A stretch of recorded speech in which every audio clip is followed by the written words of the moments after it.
So I just wanted to add a little bit to what I was saying about my experience at North Texas State Hospital. So after they declothed me, for the most part, like I said, I had bra and underwear on, and they put the, I guess, state issue sweatpants and sweatshirt on me. Um, they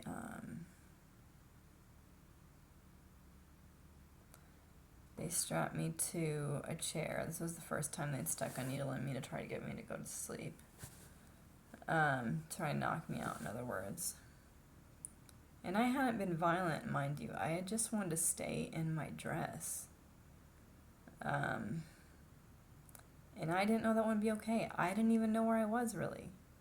I mean, they had me sign paperwork, and it looked like, okay, so I was at North Texas State Hospital, but I was still, like, in psychosis, man. I didn't really register where I was at. I thought everything was a lie. It's just a very confusing thing, and I just think we need ways to treat people who are mentally going through something a lot better, because you traumatize someone who's, like, mentally unhealthy, as I was, and it just makes it that much harder for them to get over something.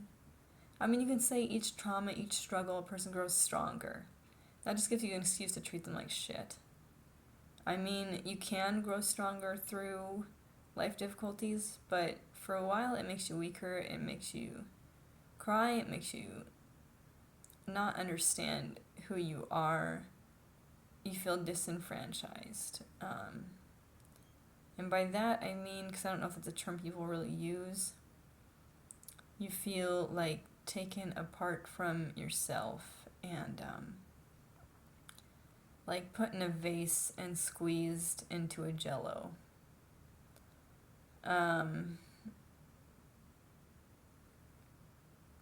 If that makes sense. So you end up being jello, whereas before you were a human.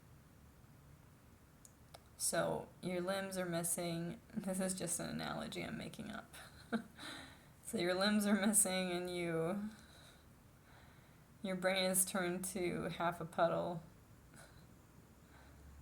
Your arms feel like they don't want to work. Well, that's just me, because I also have physical impairments. But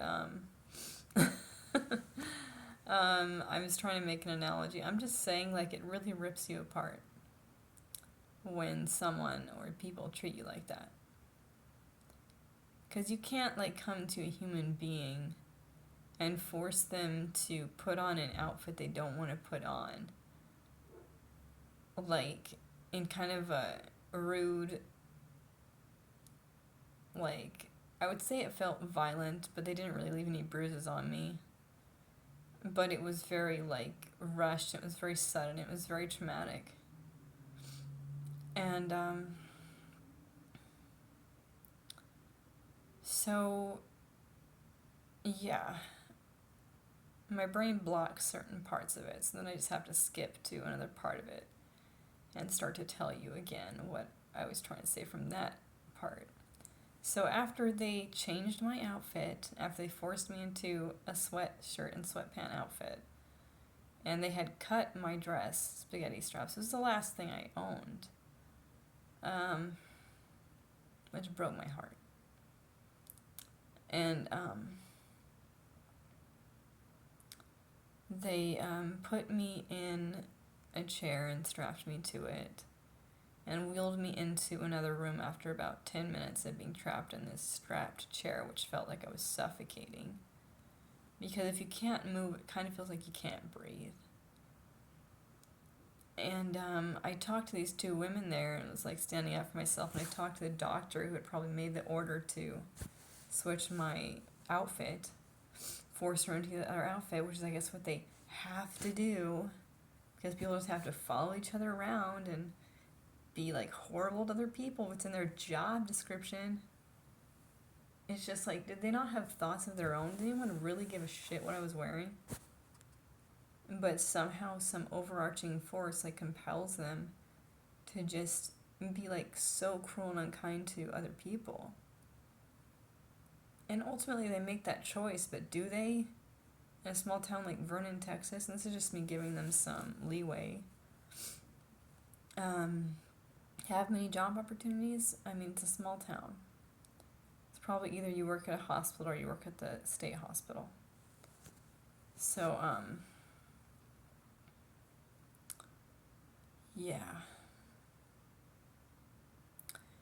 So I was in the room after they had put the dose of knockout drugs into my butt,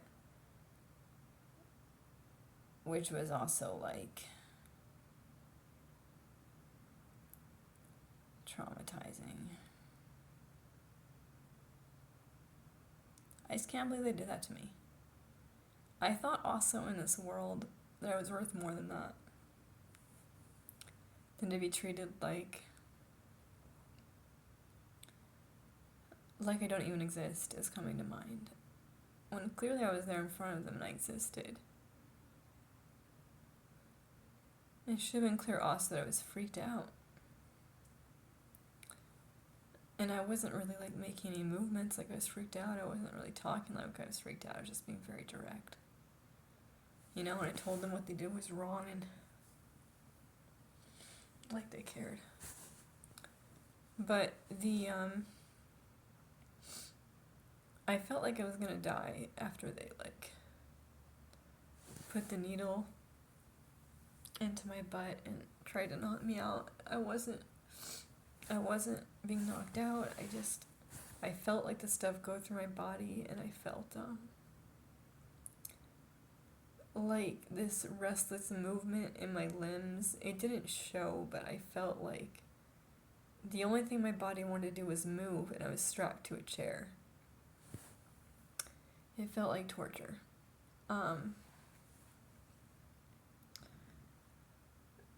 That's what the solution did. It just made my body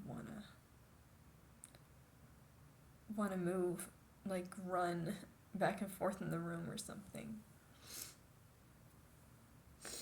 But the guy who probably, because he was the doctor, the head doctor, I think, I kind of had a mixed relationship with him. I mean, like, how I felt about him is all I'm trying to say. There was no relationship. But he came over and he undid the straps on, I think it was my upper hands, it might have been my whole arms, within like a couple minutes.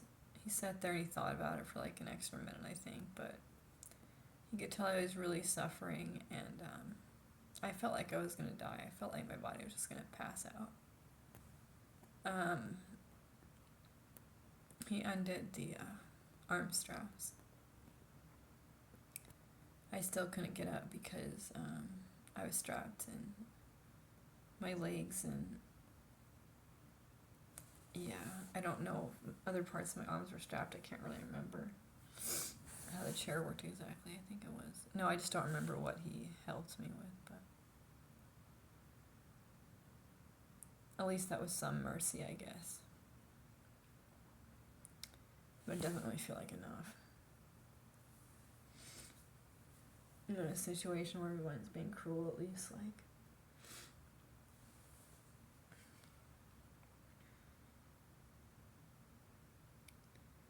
Looks like he chose not to be for a second.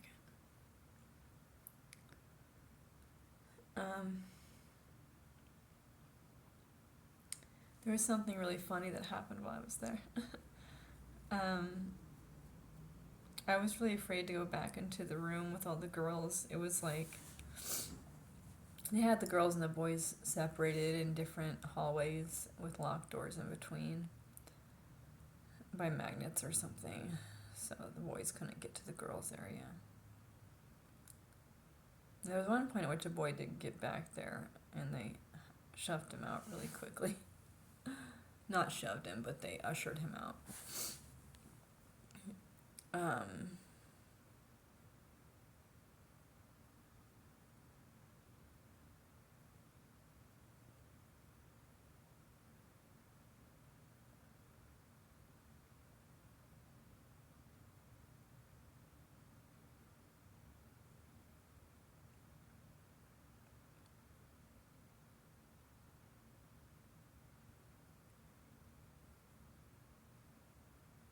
Sorry, I'm just going into deep thought about it. Like, there was a woman who worked there, and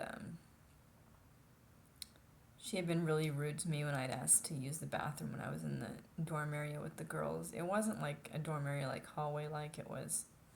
There was one hallway and there were 4 rooms. And there were 6 girls to a room. So 24 girls. And it was a pretty big space. They weren't like necessarily small rooms. We each had our own cubby to put clothes in, and it was big enough to cover the clothes we had and the clothes we could get from the hospital. So yeah, she had given me a tough time about using the bathroom one morning, and one of the other workers got up and he opened the bathroom door for me because it was locked at night and in the morning.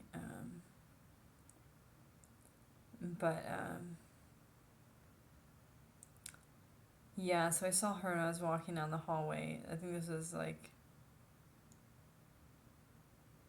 I don't know. It seems like it was before that incident, but I was mad at her about, like, I don't know,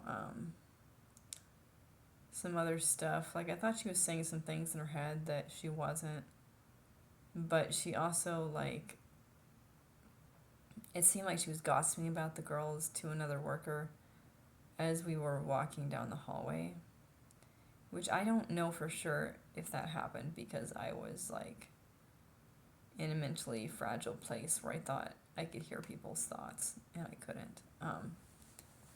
That was clear because when I was on medication, all of the people's thoughts disappeared within a couple weeks.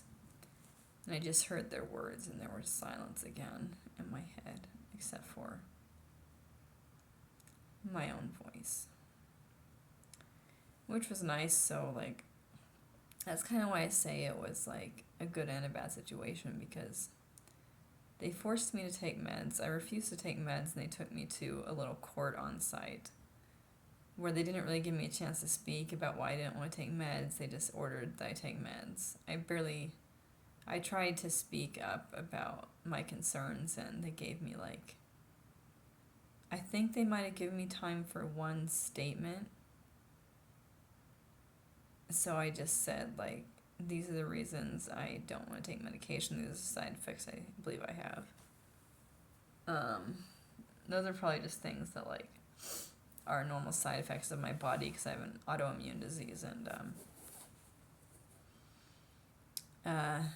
pain in my body and stuff. Because I take medications now and I don't seem to have side effects. But